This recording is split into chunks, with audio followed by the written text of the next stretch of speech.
Hello upcoming officers, అందరు ఎలా ఉన్నారు? బాగా చదువుతున్న ఆశిస్తున్నాను. Welcome back to my channel. Friends, చాలామంది సార్ అసలు మెంటర్షిప్ ప్రోగ్రామ్ అంటే ఏంది, ఒక వీడియో చేయండి అని చెప్పి చాలామంది మెసేజ్ చేశారు. సో నేను వాళ్ళ కోసం మిగతా వాళ్ళందరికీ అర్థమయ్యే విధంగా ఈ టోటల్ వీడియో అసలు మెంటర్షిప్ ఎలా ఉంటుంది, మీకు ఎలా ఉపయోగపడుతుంది, ఎగ్జామ్కి దీనికి మెయిన్ రిలవెన్స్ ఏంటి, నా నుంచి మీరు ఏం ఎక్స్పెక్ట్ చేయొచ్చు, అవన్నీ మీరు ఈ టోటల్గా ఈ వీడియో మొత్తం చూస్తే మీకు క్లారిటీగా అర్థమవుతుంది అనమాట. ఫస్ట్ ఏంటంటే మెంటర్షిప్ ప్రోగ్రామ్ ఎందుకంటే, ఇప్పుడు ప్రతి ఒక్కరు ఎగ్జామ్ ప్రిపేర్ అవుతున్నారు. 93,000 మంది ఎగ్జామ్ ప్రిపేర్ అవుతున్నారు. బట్ రైట్ డైరెక్షన్లో ప్రిపేర్ అవుతున్నారు లేదా ఒకటే బుక్ మీరు చదివేదే ఇదే మెయిన్ అనుకొని ప్రిపేర్ అవుతున్నారా లేదంటే మీకు ఏమైనా డౌట్స్ వస్తే ఎలా రెక్టిఫై చేసుకుంటున్నారు, నెక్స్ట్ గైడెన్స్ అనేది మీకు ఉంటుందా లేదా. గైడెన్స్ అంటే ఫర్ ఎగ్జాంపుల్ ఏ టాపిక్ ఎంతవరకు చదవాలి, ఏ టాపిక్లో ఏది మెయిన్, ఏది టాపిక్లో ఏది వదిలేయాలి. సో ఇలాంటివన్నీ మీకు ఒక ఐడియా రావాలన్నమాట.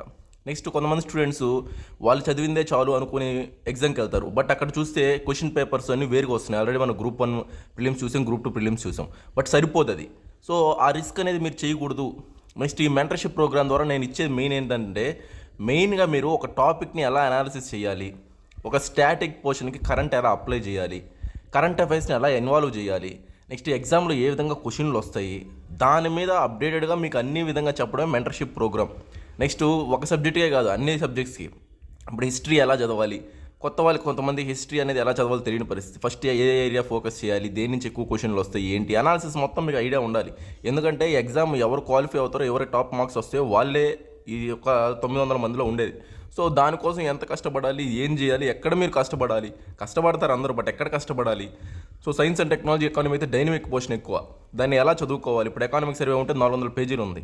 దాంట్లో అసలు ఎంత ఇంపార్టెంట్, ఎన్ని మార్కులు వస్తాయి, ఏ ఏరియాస్లో ఎక్కువ మనం ఫోకస్ చేయాలా, అవన్నీ ఏంటంటే మీకు ఒక మెంటర్ కానీ చెప్తే మీరు దాన్ని చదువుకుంటూ పర్టికులర్గా వెళ్ళారంటే ఖచ్చితంగా మీరు సక్సెస్ అవ్వడానికి ఛాన్సెస్ ఎక్కువ ఉన్నాయన్నమాట.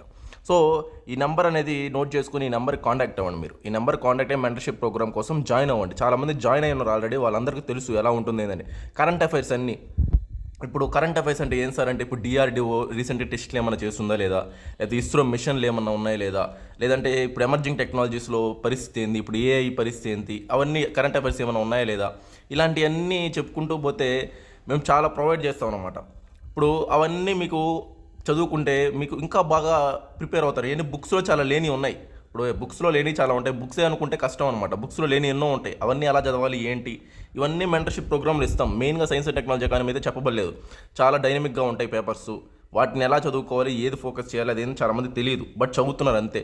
సో అక్కడ మీరు మిస్టేక్ చేస్తున్నారు. నెక్స్ట్ పాలిటీలో కూడా కరెంట్ అఫైర్స్ ఎన్నో ఉంటాయి, అవన్నీ చదువుకోవాలి. అమెండ్మెంట్లు కానీ, రీసెంట్ సిఏజీ అపాయింట్మెంట్ కానీ, chief justice of India appointment కానీ, స్పీకర్ గారి విషయం గురించి కానీ, ఇట్లాంటి కరెంట్ అఫైర్స్ చెప్పుకుంటూ పోతే ప్రతి టాపిక్లో చాలా వస్తూ ఉంటాయి. సో అవి కూడా చదువుకుంటూ ఉండాలి. అవన్నీ మేము ప్రొవైడ్ చేస్తాం అనమాట.